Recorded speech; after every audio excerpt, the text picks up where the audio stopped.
hello, welcome and welcome back to Bagi's Kitchen Mormilagai.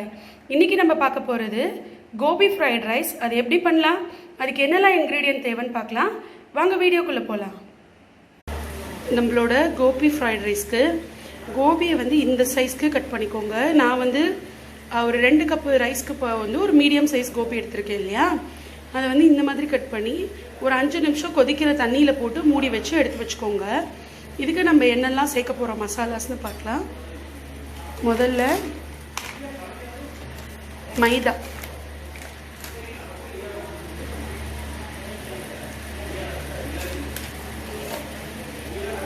ஒரு 2 table spoon அளவு சேர்த்துக்கோங்க. 1 table spoon அளவுக்கு cornflour சேர்த்துக்கலாம்.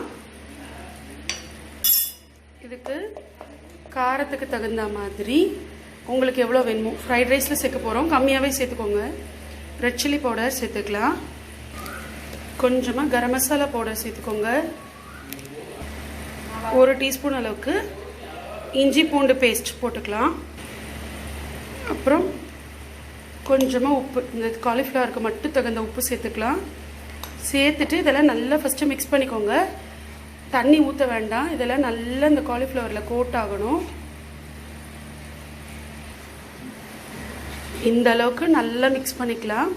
வேணும்னா இது ஒட்டணும் அப்படின்னு நினச்சிங்கன்னா கொஞ்சமாக தண்ணி தெளிச்சுக்கலாம். ஆனால் மாவெல்லாம் இது மேலே கோட் ஆகிடுச்சு இல்லையா? அது ஒரு 10 நிமிஷம் அளவுக்கு இது தனியாக ஊற வச்சுக்கலாம். இப்போது நம்மளோட கோபி நல்லா ஊறியாச்சு. இப்போ எண்ணெய் காய வச்சுக்க, எண்ணெய் சுட்டாச்சான்னு பார்ப்போம். இது கொஞ்சம் சூடாகணும் எண்ணெய். இப்போ எண்ணெய் சூடாகிடுச்சு. இதில் கொஞ்சம் கொஞ்சமாக நம்ம ஒரு பூவாக சேர்த்துட்டு நல்லா ஃப்ரை பண்ணி எடுத்துக்கலாம். நம்ம யூஸ்வலாக கோபி மஞ்சூரியன் பண்ணுற மாதிரியே, கோபி 65 பண்ணுவோம் இல்லையா, அதுக்கு பண்ணுற மாதிரி பொரிச்சு எடுத்துக்கலாம் கோபியை. நான் ரொம்ப குட்டி குட்டி பீசஸாகவே போட்டிருக்கேன். ஏன்னா அப்போ தான் ரைஸ் ஃபுல்லாக இந்த கோபி கிடைக்கும், சாப்பிடும்போது நல்லா இருக்கும். அதனால இந்த ஃப்ரைட் ரைஸ்க்கு நம்ம இதை தவிர வந்து கேப்சிகம், கேரட், பீன்ஸ், வெங்காயம் எல்லாமே சேர்க்க போகிறோம். இப்போது இதை ஆட் பண்ணி ஒரு 2 மினிட்ஸ் ஆச்சு. இப்போ இதை டிஸ்டர்ப் பண்ணலாம். அது வரைக்கும் டிஸ்டர்ப் பண்ணிடாதுங்க. இதை கொஞ்சம் நல்லா ஃப்ரை பண்ணி எடுத்து வச்சுக்கலாம். நான் ஃபுல்லாக மாவு கோட்டார மாதிரி போடலை. உங்களுக்கு இல்லை ஃபுல்லாக வந்து இது கவர் ஆகணும் அப்படின்னு நினச்சிங்கன்னா கூட நீங்கள் தண்ணியில் மாவை கலந்துட்டு எல்லாம் பவுடர்ஸ் எல்லாமே கலந்துட்டு அதில் இந்த கோபி போட்டுட்டு நல்லா ஒரு 10 நிமிஷம் ஊற வச்சு இந்த மாதிரி பொரிச்சுக்கலாம். நான் வந்து இந்த மாதிரி இருந்தாலே எனக்கு போதும் ஃப்ரைட் ரைஸுங்கிறதுனால நான் இப்படி சேர்த்துருக்கேன். இதை தவிர நம்மளோட ஃப்ரைட் ரைஸ்க்கு கேப்சிகம் தேவை, பீன்ஸு, கேரட்டு, அப்புறம் பொடியாக நறுக்குன்னு என்னோடய பெரிய வெங்காயம், அதனால் ஒரு பெரிய வெங்காயம், ஒரு 4 பல்லு பூண்டு, ஒரே ஒரு பச்சை மிளகா. இதை தவிர நமக்கு பெப்பர் கொஞ்சமாக, உப்பு கொஞ்சம், அப்புறம் சோயா சாஸ் கொஞ்சம் தேவைப்படும். அதே மாதிரி இதுக்கு சைட் டிஷ்ஷாக இன்றைக்கி நான் வந்து பன்னீர் மஞ்சூரியன் பண்ணுறேன். பன்னீர் மஞ்சூரியன் தான் பண்ணுறேன். அதுக்கு வந்து பார்த்திங்க அப்படின்னா நான் இங்கே பன்னீரை மேரினேட் பண்ணி வச்சுருக்கேன். இதில் என்னெல்லாம் போட்டேன் அப்படின்னு இது தனி வீடியோவாக உங்களுக்கு நான் அப்லோட் பண்ணுறேன். இது நல்லா கொஞ்சம் கோல்டன் கலர் ஆகட்டும்.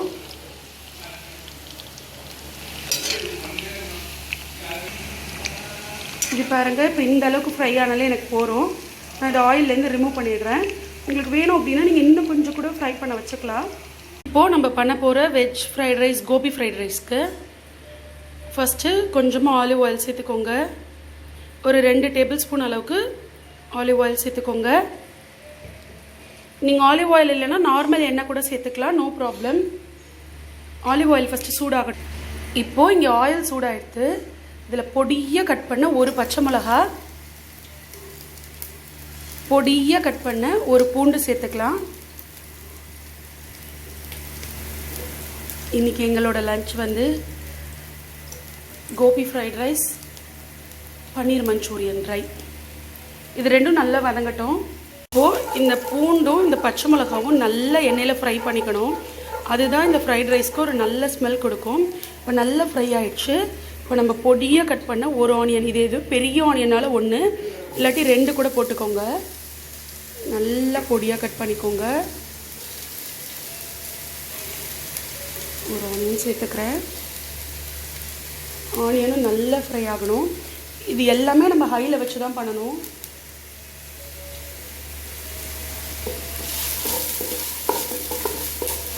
நல்லா ஃப்ரை பண்ணிக்கலாம் கலர் சேஞ்ச் ஆகிற அளவுக்கு. நம்மளோட வெங்காயம் கொஞ்சம் கலர் சேஞ்ச் ஆனோன்னே நான் கேரட்டும் பீன்ஸும் ஃபஸ்ட்டு சேர்த்துட்டு அதுக்கப்புறம் கேப்சிகம் சேர்த்துக்கிறேன். ஏன்னா கேப்சிகம் சீக்கிரம் வெந்துடும், அது கொஞ்சம் க்ரன்ச்சியாக இருக்கணும். ஃபஸ்ட்டு பீன்ஸ் சேர்த்துக்கலாம். ஒரு 10-15 பீன்ஸ் அளவுக்கு பீன்ஸ் சேர்த்துக்கோங்க. அப்புறமா ஒரு 2 கேரட் பொடியாக நறுக்குனது சேர்த்து நல்லா ஃப்ரை பண்ணிக்கலாம்.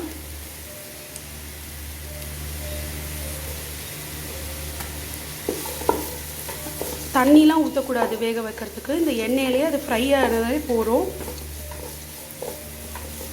ஒரு 2 to 4 minutes ஆகும் இது நல்லா ஃப்ரை ஆகிறதுக்கு. அதுக்கப்புறமா நம்ம கேப்சிகம் சேர்த்துக்கலாம். ஒரு 1 minute ஆயிடுச்சு.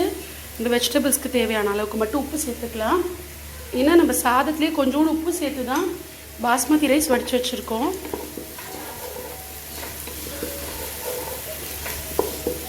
இது நல்லா வதங்கட்டும். பாஸ்மதி ரைஸ் பார்த்திங்க அப்படின்னா 2 கப் ரைஸ்க்கு நான் வந்து இன்றைக்கி வடிச்சிட்டேன். அதனால் தண்ணி நல்லா கொதிக்க விட்டு அதில் உப்பு கொஞ்சம் எண்ணெய் சேர்த்துட்டு அதில் இந்த ரைஸ் போட்டு நல்லா வெந்த உடனே வடிகட்டியில் போட்டுட்டு நல்லா ஐஸ் வாட்டர் நல்லா சில்லுன்னு இருக்கிற ஐஸ் வாட்டர் மேலே ஊற்றிட்டோம் அப்படின்னா இப்படி உதிரியாக நமக்கு கிடச்சிடும். நான் ஒரு 2 கப் ரைஸ் எடுத்திருக்கேன். நமக்கு கேரட் கூட நம்ம ராவாக சாப்பிட்லாம். பீன்ஸ் மட்டும் ஒரு 70% அளவுக்கு குக் ஆகிடணும். ஃப்ரைட் ரைஸில் 70-80% அளவுக்கு குக் ஆகிடணும். க்ரன்ச்சியாக இருக்கணும், பட் ஆனால் பச்சையாக இருக்கக்கூடாது. இப்போ செக் பண்ணிக்கலாம். பீன்ஸ் குக் ஆகிடுச்சு அப்படின்னா நம்ம வந்து இது போட்டுக்கலாம் கேப்சிகம். பீன்ஸ் வந்து இன்னும் 2 நிமிஷம் குக் ஆகணும். கேப்சிகம் சேர்த்துக்கலாம். ஒரு கேப்சிகம் அளவுக்கு சேர்த்துக்கோங்க. சேர்த்துட்டு இப்போ ஒரு 50-60% அளவுக்கு பீன்ஸ் குக் ஆயாச்சு. அதோட இதை சேர்க்கடிச்ச இந்த கேப்சிகமும் சேர்ந்து குக் ஆகும்போது அந்த பீன்ஸும் மிச்சம் இருக்கிற 30-40% குக் ஆகிடும். நம்மளோட காய்கறிகள் நல்லா வெந்தாச்சு. இப்போ நான் இதில் ஒரு 1/2 ஸ்பூன் அளவுக்கு பெப்பர் சேர்த்துக்கிறேன்.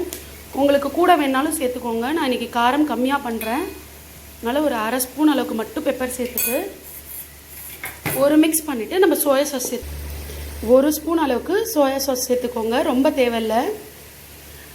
உங்ககிட்ட வினிகர் இருந்தால் நீங்கள் வினிகர் கூட 1 ஸ்பூன் சேர்த்துக்கலாம். இப்போ இதை நல்லா மிக்ஸ் பண்ணி விட்டுக்கோங்க. இந்த சோயா சாஸோட ரா ஸ்மெல் ஒன்று இருக்கும், அது போகிற அளவுக்கு. இப்போது இதோட கொஞ்சமாக 1 ஸ்பூன் அளவுக்கு சர்க்கரை சேர்த்துக்கலாம். எல்லாம் இந்த மாதிரி டிஷ்ஷஸ் ஃப்ரைட் ரைஸ் அப்புறம் வந்து நூடுல்ஸ் மஞ்சூரியன்ஸ் இதுக்கெல்லாம் சர்க்கரை கொஞ்சம் சேர்த்துக்கோங்க. ரொம்ப நல்லாயிருக்கும் டேஸ்ட்டு. இது இன்னும் ஒரு 1 minute அளவுக்கு அந்த சோயா சாஸோட ரா ஸ்மெல் போகிற அளவுக்கு வதங்கிக்கிட்டோம். இப்போ நல்லா ஃப்ரை பண்ணி விட்டுக்கோங்க. நல்லா இந்த எண்ணெயிலேயே இந்த காய்கறிகள் ஃப்ரை ஆகிடணும். இங்கே பார்த்தீங்க அப்படின்னா நான் வந்து இன்றைக்கி ரைஸ் அடை பிரதமன் பண்ணிகிட்ருக்கேன். நம்மளோட வெஜிடபிள்ஸ் நல்லா குக் ஆயாச்சு. சோயா சாஸோட ரா ஸ்மெல்லும் போயாச்சு. இப்போ நம்ம வடித்து எடுத்து வச்சுருக்கிற பாஸ்மதி ரைஸை இதில் சேர்த்துக்கலாம். 2 கப் அளவுக்கு நான் வடித்து எடுத்து வச்சுருக்கேன். மிக்ஸ் பண்ணிவிட்டு உப்பு பத்தலை அப்படின்னா நம்ம உப்பு இந்த ஸ்டேஜில் கூட ஆட் பண்ணிக்கலாம். இப்போ இந்த ரைஸை சேர்த்துட்டு நல்லா மிக்ஸ் பண்ணுங்கள். இந்த வெஜிடபிள்ஸ் எல்லாம் இதில் இந்த ரைஸில் மிக்ஸ் ஆகிற அளவுக்கு, ஆனால் அரிசி உடையாத அளவுக்கு இப்படி மிக்ஸ் பண்ணிக்கோங்க. நல்லா செக் பண்ணிக்கலாம். எனக்கு கொஞ்சம் உப்பு தேவைப்பட்டது, அதனால் நான் கொஞ்சமாக சேர்த்துக்கிறேன். சேர்த்துட்டு ஒரு நல்லா மிக்ஸ் பண்ணிக்கலாம். இப்படி பண்ணுங்கள். ரொம்ப அரிசியை உடைக்காமல் பண்ணணும். நல்லா ஒரு 1 or 2 minutes இது அப்படியே குக் பண்ணுங்கள். நல்ல ஃப்ரைட் ரைஸ் சூப்பராக ரெடி ஆகிடும். இப்போது இதில் நம்ம ஃப்ரை பண்ணி எடுத்து வச்சுருக்கிற கோபி சேர்த்துக்கலாம்.